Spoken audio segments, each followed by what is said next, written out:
Tout le monde le sait, entre le Maroc et le Sénégal, les relations sont historiques. C'est des relations en dehors de l'aspect économique, c'est des relations culturelles, des relations religieuses. Et nous sommes bien sûr des peuples frères. Aujourd'hui, durant ce forum, nous avons identifié quand même beaucoup de secteurs où nous pouvons de plus en plus investir, comme les énergies renouvelables, l'agriculture, les mines et bien sûr l'industrie. Nous sommes convaincus que le potentiel des échanges entre le Maroc et le Sénégal vont se développer davantage ces années à venir, puisque le Maroc s'est beaucoup plus industrialisé.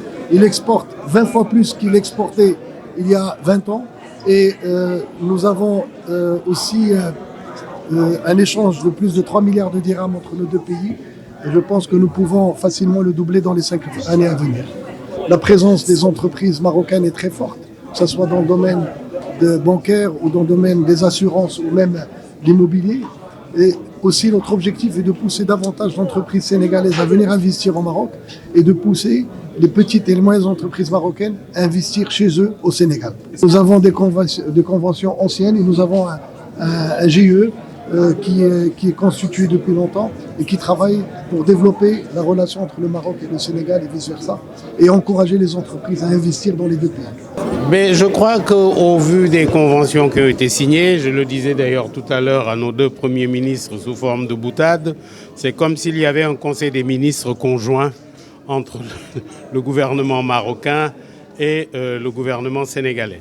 Vous savez que pratiquement toutes les sphères du développement sont touchées et nous en sommes heureux parce qu'encore une fois pour nous, le Maroc c'est le modèle idéal de développement. Et je vous demande de bien considérer et vous considérer comme étant des privilégiés. Parce que votre gouvernement a réussi là où beaucoup de gouvernements n'ont pas pu réussir. Et nous voulons prendre cette réussite-là pour booster notre développement. Et c'est pour cela que la relation entre le Maroc et le Sénégal doit toujours être une relation extraordinairement positive pour les deux pays et c'est ce qui se passe avec les accords qui ont été signés. Vous allez voir, on va vous inviter à venir chez nous. Vous serez aussi à l'aise que je le suis ici, chez vous.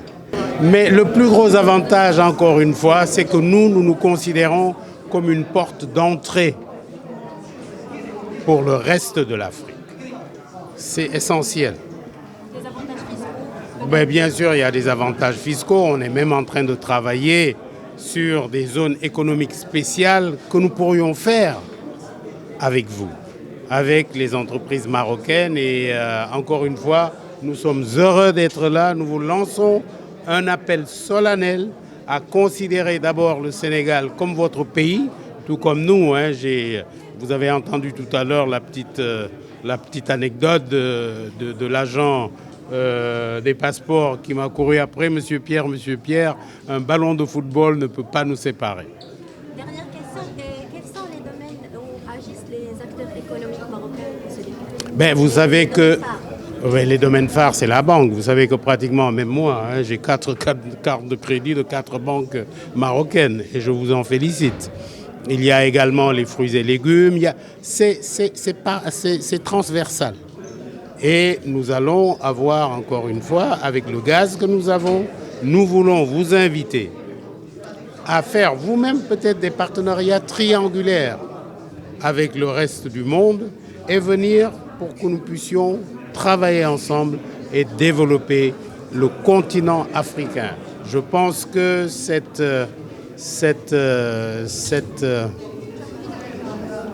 le renforcement de cette coopération entre le Maroc et le Sénégal va profiter à tout le reste de l'Afrique.